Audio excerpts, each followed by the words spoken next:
Hi everyone, welcome to this week's Halton Hills housing update. So I've got April's numbers to cover today as well as what's happened over the last 2 weeks. So lots to get through. So starting with what happened in April. So last April of 2024, our average price was $1,195,000 and we sold 82 units. This past April, our pricing is down over 9%. We are at $1,084,649 as our average price for this past April. Although we are down from last year, there is a positive here. We are just above where we were in January and February in terms of our average price, and we are up over 14% since March. So March was like a really, really bad month. And I was hopeful that that was going to be kind of a blip, and hopefully it was, because we are basically the same as January, February, a little bit higher. They were like $1,075,000 and we're at $1,084,000. But we were under 950 in March. So we're up over 14% since March. So we're going to take that as a win that our average price is starting to be pulled up again. We did only sell 53 units, which means we are down 36% year over year. This is no surprise. We have definitely seen the number of units sold dramatically drop. But again, we are up from the 40-ish we were seeing the months prior. So there are some good points compared to where we were coming from, especially out of February and March. There was some good things that happened in April. So we'll take that as somewhat of a positive update. We know as a seller, you'd like to see that average price coming up higher. We did have 7 properties transact over $1.5 million in April, which is a good amount of properties in that higher price point, which helped to pull it up, and 2 of them over 2 million. So we did see some good sales. Hopefully now that the election is over, we can start to pick up some momentum, but I have like the worst news possible in terms of where our inventory is. So let's just keep on going here. So now we're gonna look at this past week's sales as well. I missed last week's update, so I'm gonna touch on sales from 2 weeks ago as well, because I think it's relevant. So in Georgetown last week, we had 6 properties sell, and the week prior we had 12. So we had a really strong week the week before, the one that I missed reporting. So overall, our market is starting to move again. 6 sales is not great, but we have a ton of stuff in the sold conditional status. So hopefully that continues to pick up through May, and we can keep the momentum from our April market going and just like ignore like February and March. Let's just hope that happens. The super bad news, like really, really bad news, is we had 25 new listings last week in Georgetown.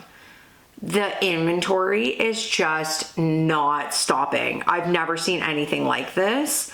I can't even wrap my head around it. And I'm like, when is this gonna stop? Is this gonna stop? Like, what is even happening?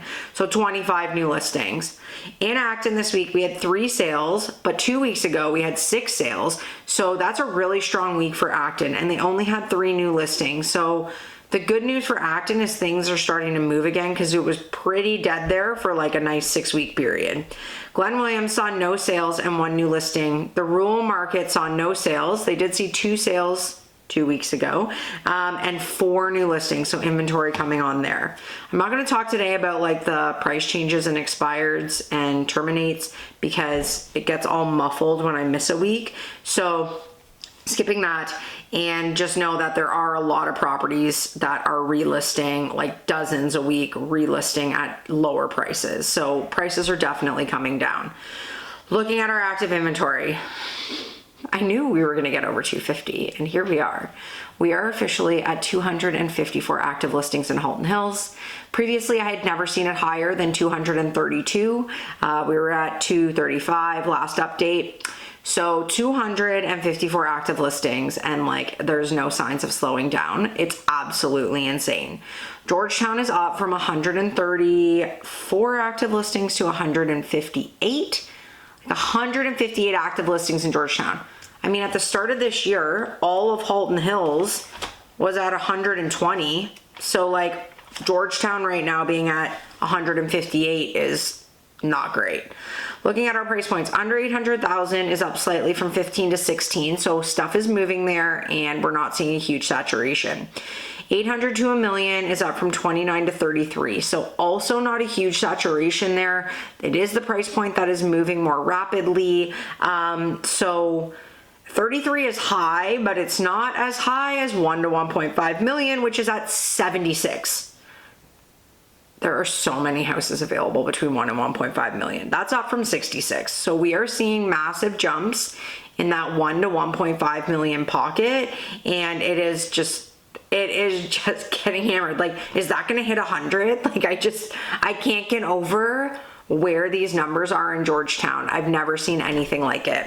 And then 1.5 million plus is up slightly from 29 to 33. We've seen higher inventory in that 1.5 pocket. I do think right now, the market's just, the buyers are just not there for that price point. So maybe that's keeping people off the market, or a lot of those sort of teetering subdivision houses that were asking 1.6, they have come under 1.5. So that's bringing inventory into that lower pocket as well. But oh man, if you have a lower price point house and you want to move up right now, it is the time. Your lower price point stuff is still going to be moving, and that upper price point over $1 million is just, it's hurting right now.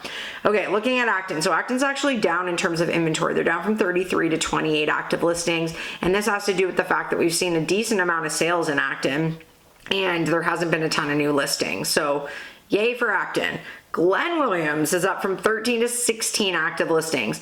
16 listings in the Glen is bananas. Like, that is so many listings. I think we sell we usually sell between 25 and 30 houses a year in Glen Williams. So we have like 16 properties available. It's crazy. And just not a lot moving. Again, most of them are higher price point properties and they're just not moving. And the rural market is up from 50 to 52 active listings. So much stuff available in the rural market as well. The theme is just so much inventory.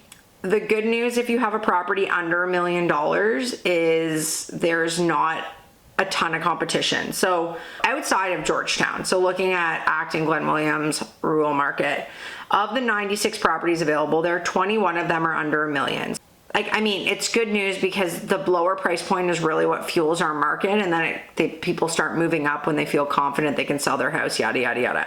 But the amount of inventory, like 40% of our overall inventory in Halton Hills falls between $1 and $1.5 million. And so with 33% of our inventory being over 1.5 million, like basically almost 3/4 of our inventory of that 254 is over $1 million. And we just know we don't have as many buyers for that price point. So it's going to be a long road here. I think we are going to start to see prices really softening. We know when inventory gets this high, like there's no way prices don't start to come down. So that's what we're going to be watching in May. I do think the buyers, the buyers do feel more active. You can see it in the units sold. Those are up. So let's just hope that with the election behind us, we are sort of on an upward trend. But what we really need is for all of these listings to just stop. There's so many.